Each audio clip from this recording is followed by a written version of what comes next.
Welcome back to the Minas Talk Show. We're now joined by our second guest, publisher and author, Marcia Spence. Hi Marcia, how are you? Hi, I'm fine, thank you. Good. How did you find getting here today? Long journey. Long journey. I'm home at 10 to 6. Oh wow, so where were you coming from today? I travelled from West Midlands, near Birmingham. Okay, brilliant. Well, thank you so much for coming to speak to us. Okay. Our first question for you today. You run a publishing business where you help authors to self-publish their book. Is this a common skill for a publisher or unique to your business? Okay. There are a number of businesses that provide services to help people to publish their books. Okay.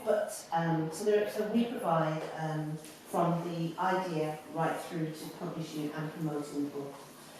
But I'd say what is unique about the service that we offer is that within a package that we offer to our clients, we also include support in the form of counselling and psychotherapy. Okay. The reason that we do that is because we work with a number of women who have experienced trauma and abuse, and they're writing their memoirs.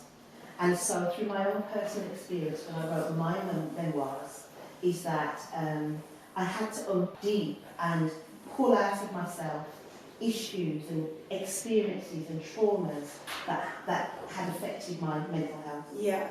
And so after my book was published, it was really successful. I went on tour all over the UK, I even went to the Caribbean, everywhere with my book. However, I started to suffer with anxiety thereafter. So I made a decision that my mission was to support authors to be able to have that network of support around them when they're writing, and also when they're touring, when they're speaking.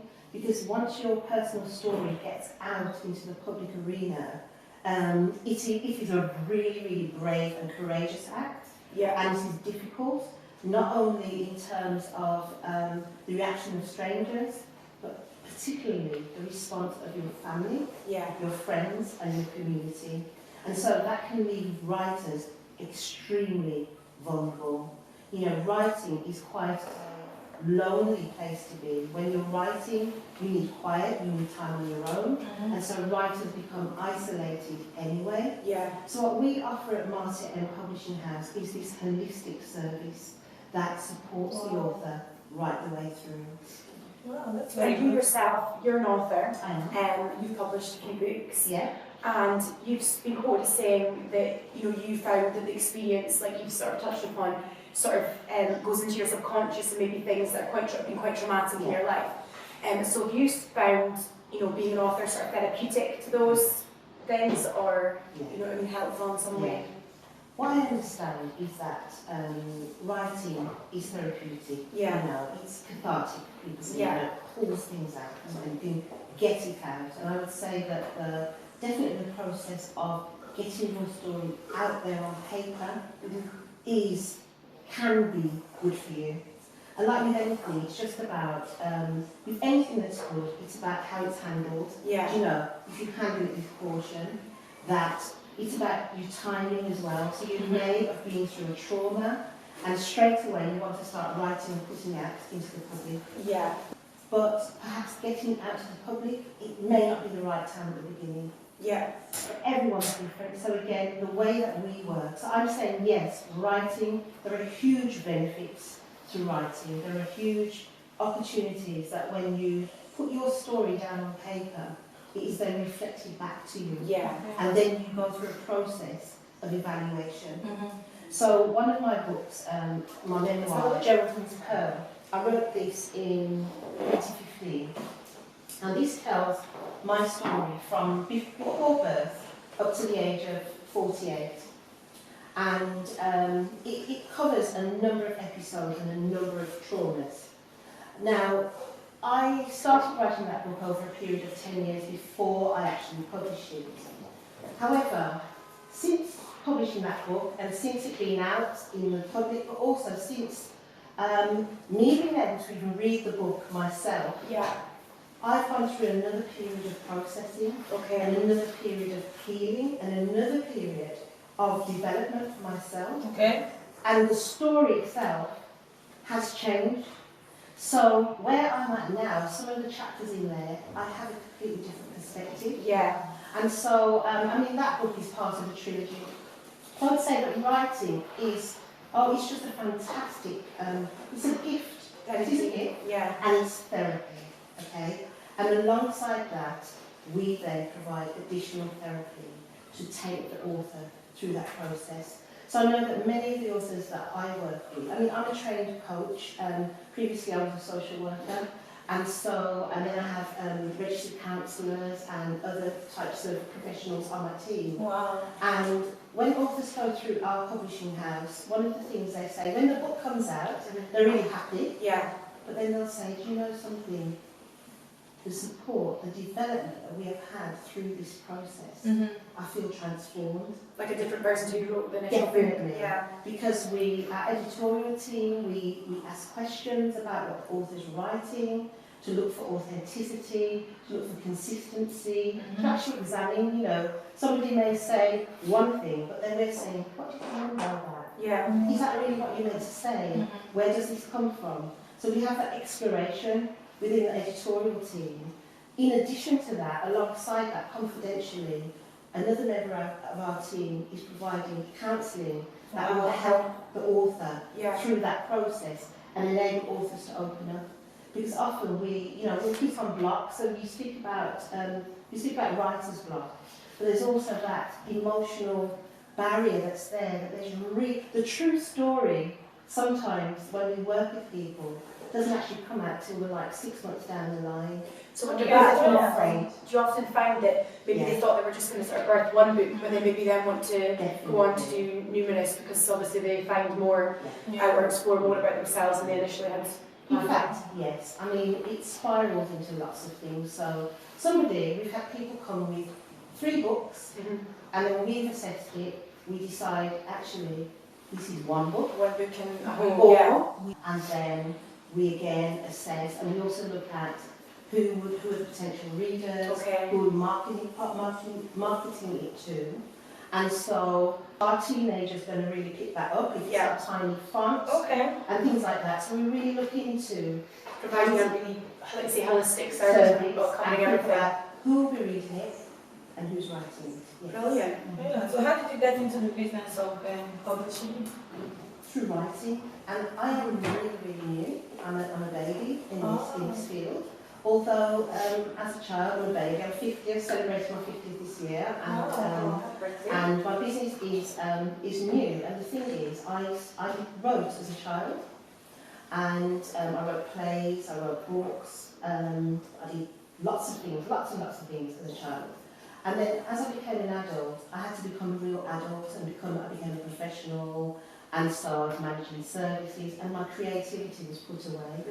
So what's happened for me is, in the last 6 years ago, I left my job to go on to more creative activities. So I did radio, I did some broadcasting, did a talk show, motivational speaking. I developed training programs for women in leadership. And so through that journey, I then started writing again. Okay. And then I just went on to publish for myself and also promote my book. And then people around me in my network recognised me as the bookwoman. And so people came for me to help them launch their books, promote their books, and publish their books. And that's how you get in. And that's how, but then it's just happened. I was actually ill because I have a neurological illness. So for about a year, I was housebound and bedbound. And along with that, I was suffering depression.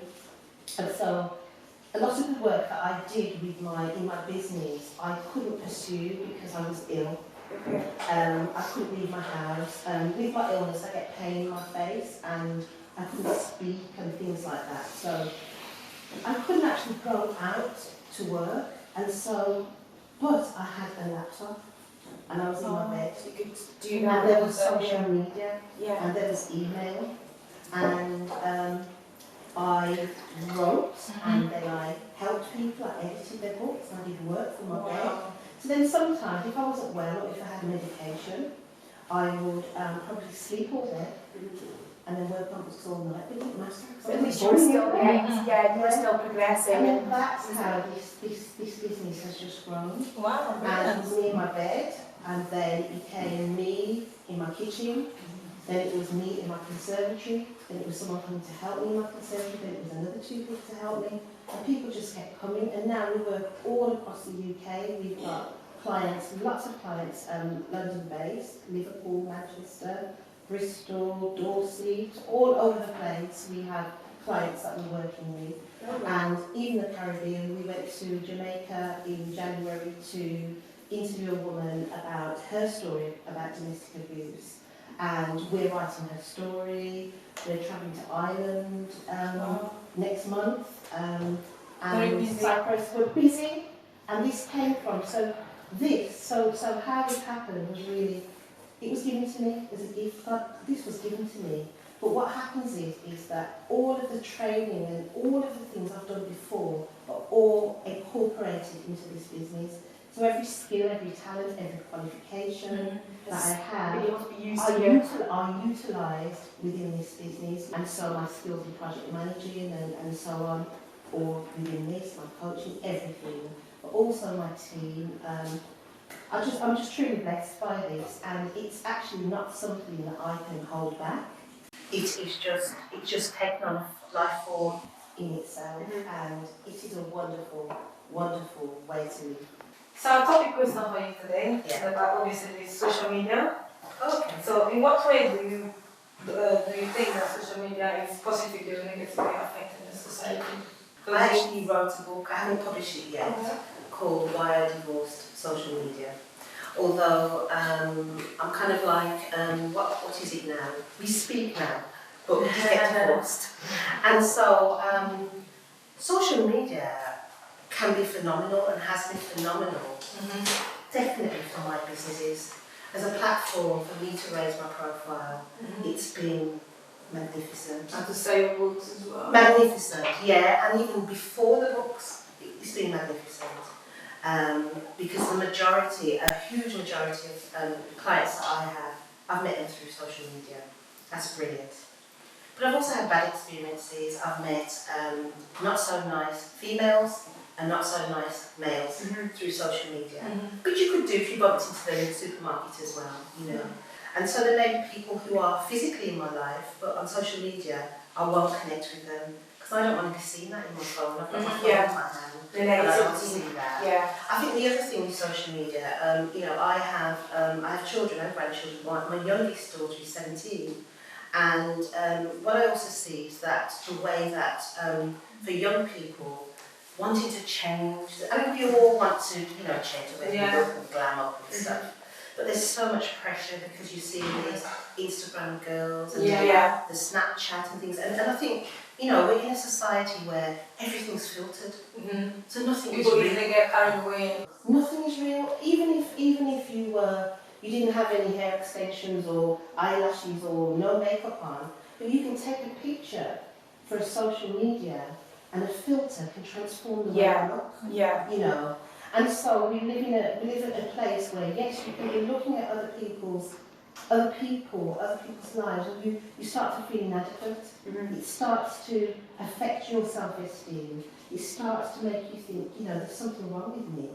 And then there's the pressure, isn't it? So, you know, I'm hearing about, I have to just say this, you know, I was reading an article yesterday about a 29-year-old woman who had a bum lift transplant and died.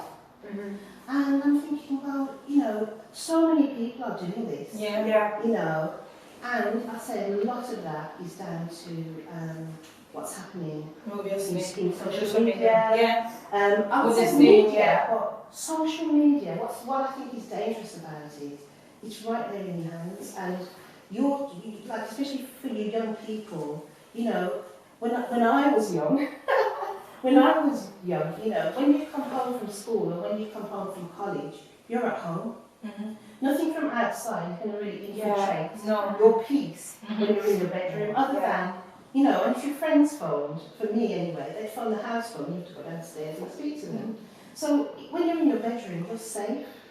But where we're at now, with the internet as a whole, the whole of the outside world just comes into people's personal space. Yeah. And if you're vulnerable, it can be really, really negative. Yeah. So we have to exercise just wisdom in the way that we use it and understand that it's something that you use. Yeah. All right, thank you so much for your Very interesting. Very nice to have you on the show. Yeah. Thanks for having me. So where can people hear more about or find you? Are you on social So you media? I am on social media. You can Google me, Marcia M. Spent. Put the M in if you're writing it. And we have a website which is marciampublishing.com. And I am on social media. Okay, just before we go, so what advice have you got for the young people about social media? I think one of the best things to do, so I talked about divorcing social media because take breaks, take some time out, take some time out from it, definitely. I think it definitely has its uses because you can interact with your friends, but get to know yourself and get to know what's great about you. Yeah. So that when you see someone else on social media, you're going to be feeling confident about you, so confident about you that you're not going to feel like I need to be like her or I need to be like inferior to people you see. Okay. Brilliant. Thank you. Thanks very much. Welcome. Thanks for having you on the show. Thank you. So we're going for a quick break and then we'll come back. We'll be joined by our 10 guests. Don't go anywhere.